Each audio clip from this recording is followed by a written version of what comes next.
Hello Technolovers, masyarakat Indonesia pasti sangat mengenal nama Antasari Azhar.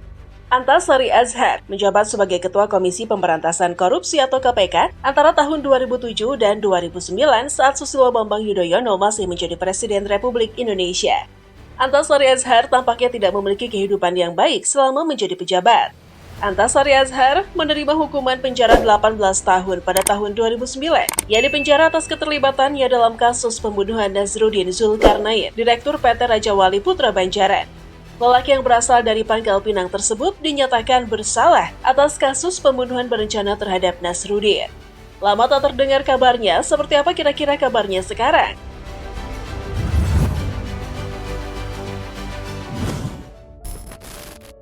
Kabarnya sekarang. Kamis 10 November 2016 lalu, Antasari Azhar akhirnya dibebaskan dari Lembaga Permasyarakatan Tangerang. Setelah menjalani 2/3 masa pidananya, mantan Ketua KPK itu akan bebas dari lapas Tangerang. Antasari Azhar sempat menyatakan penyesalan setelah bebas dari penjara. Bahkan Antasari Azhar terlibat dalam kasus korupsi Joko Chandra baru-baru ini. Setelah dibebaskan dari penjara, Antasari Azhar mengatakan dia menyesal karena hanya membuang-buang waktu. Sebagaimana diketahui, mantan Ketua KPK era SBY itu divonis 18 tahun penjara atas kasus pembunuhan Nazruddin Zulkarnain, bos PT Putra Raja Wali Banjaran. Saat ini berita tentang Antasari Azhar cukup menarik perhatian publik. Dia menarik perhatian apalagi Antasari Azhar membuat pengakuan mengejutkan tentang dalang di balik penahanannya setelah bebas. Ini adalah Presiden ke-6 Republik Indonesia, Susilo Bambang Yudhoyono. Pada Kamis 10 November 2016 lalu, Antasari Azhar dibebaskan bersyarat dari kasus pembunuhan. Setelah menjalani 2/3 masa pidananya, mantan Ketua Komisi Pemberantasan Korupsi atau KPK itu akan bebas dari lapas Tangerang. Antasari Azhar dihukum 18 tahun penjara pada tahun 2009 atas pembunuhan Nazruddin Zulkarnain, bos PT Putra Raja Wali Bantaran. Antasari dinyatakan bersalah mulai dari pengadilan negeri, pengadilan tinggi, hingga Mahkamah Agung. Antasari sekarang mengklaim bahwa kasus yang menjeratnya adalah tindakan kriminalisasi yang direkayasa dan direncanakan. Ia menduga bahwa kriminalisasi itu melibatkan Presiden ke-6 Republik Indonesia, Susilo Bambang Yudhoyono. Antasari menyatakan bahwa Haritanu Sudibjo, CEO Grup MNC, mendatanginya pada Maret 2009. Hari mengatakan bahwa SBY mengutusnya untuk meminta Antasari untuk tidak menahan besan SBY, Aulia Pohan, mantan Deputi Gubernur Bank Indonesia. Namun permintaan itu ditolak oleh Antasari. Setelah mendengar jawaban itu, Hari mengingatkannya untuk berhati-hati. Antasari ditangkap oleh polisi 2 bulan kemudian. Salah satu bukti yang mengganggu adalah SMS bernada ancaman yang tampaknya dikirim oleh Antasari kepada Nazruddin. Terendus bahwa Antasari Azhar dipanggil untuk memeriksa kasus Joko Chandra pada tahun 2020. Selain itu, setelah keluar dari penjara, mantan Ketua KPK dari tahun 2007 hingga 2009 itu menyatakan penyesalan.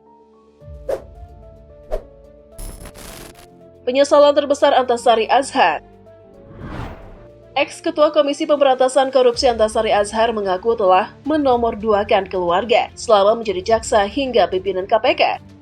Dia mengatakan dia harus rela meluangkan waktu lebih banyak untuk bekerja daripada menghabiskan waktu bersama istri dan anak-anak tercinta karena pekerjaannya yang padat. Antasari baru menyadari bahwa hanya keluarga yang selalu setia mendampinginya saat dia tersandra dalam kasus pembunuhan pengusaha Nazruddin Zulkarnain.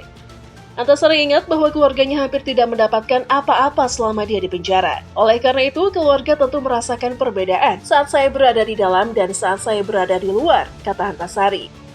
Ketika istrinya datang berkunjung, pria kelahiran Pangkal Pinang 18 Maret 1953 merasa tidak senang. Setiap perhiasan tampaknya tidak lagi dikenakan.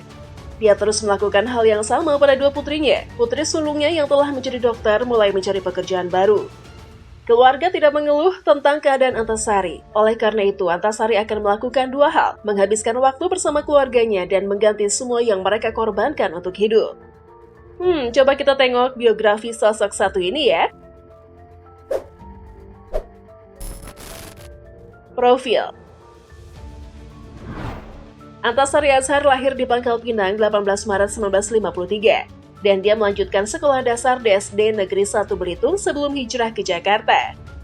Putra keempat dari 15 bersaudara pasangan Haji Azhar Hamid SH dan Hajah Asnani ini melanjutkan sekolah menengah pertama dan menengah atas di ibu kota. Anak dari Kepala Kantor Pajak Bangka Belitung ini akhirnya kembali ke Palembang untuk kuliah di Fakultas Hukum Universitas Sriwijaya. Antasari sangat menyukai hukum, dia suka berorganisasi sejak usia muda. Setelah memperoleh gelar sarjana hukum, dia mampu terpilih sebagai Ketua Senat Fakultas Hukum dan Ketua Badan Perwakilan Mahasiswa berkat ketekunannya. Antasari lulus kuliah dan segera bergabung dengan Badan Pembinaan Hukum Nasional di Departemen Kehakiman selama 4 tahun 1981 hingga 1985. Setelah itu, ia masuk ke Kejaksaan dan menjadi fokus selama lebih dari 20 tahun. Karirnya kian menjadi lebih baik. Antasari kembali ke Sumatera setelah menjadi jaksa fungsional di Kejari Jakarta Pusat dari tahun 1985 hingga 1989. Dia menjadi jaksa fungsional di Kejari Tanjung Pinang dari tahun 1989 hingga 1992. Dan kemudian menjadi Kasih Penyidikan Korupsi Kejaksaan Tinggi Lampung dari tahun 1992 hingga 1994. Dia kembali ke Jakarta dan menjadi Kasih Pidana Khusus Kejaksaan Negeri Jakarta Barat dari tahun 1994 hingga 1996.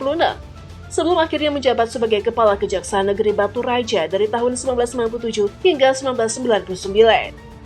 Dilewatinya tahun demi tahun dengan pengadilan di Kejaksaan. Ia pindah ke Kejaksaan Agung pada tahun 1999 dan menjabat sebagai Kasubdit Penyidikan Pidana Khusus selama 1 tahun.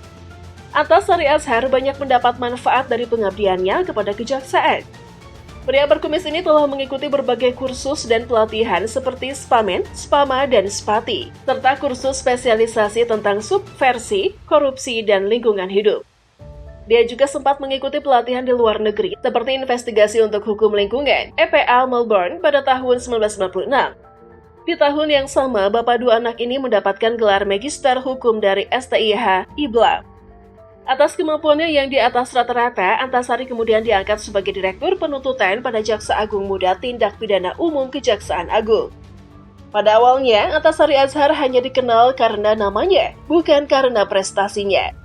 Ketika ia menjabat sebagai Kepala Kejaksaan Negeri Jakarta Selatan dari tahun 2000 hingga 2007, ia dianggap bertanggung jawab atas ketidakhadiran Tommy Soeharto dalam agenda eksekusi setelah MA menurunkan keputusannya. Ketika kejadian itu terjadi, Antasari dianggap sengaja mengulur waktu. Setelah itu, posisinya di bidang hukum menjadi lebih kuat. Pada 5 Desember 2007, Antasari dipilih sebagai pimpinan Komisi Pemberantasan Korupsi untuk periode 2007 hingga 2011 melalui voting Komisi 3 DPR, sebelum pada akhirnya jabatan tersebut dicopot lantaran kasus tadi.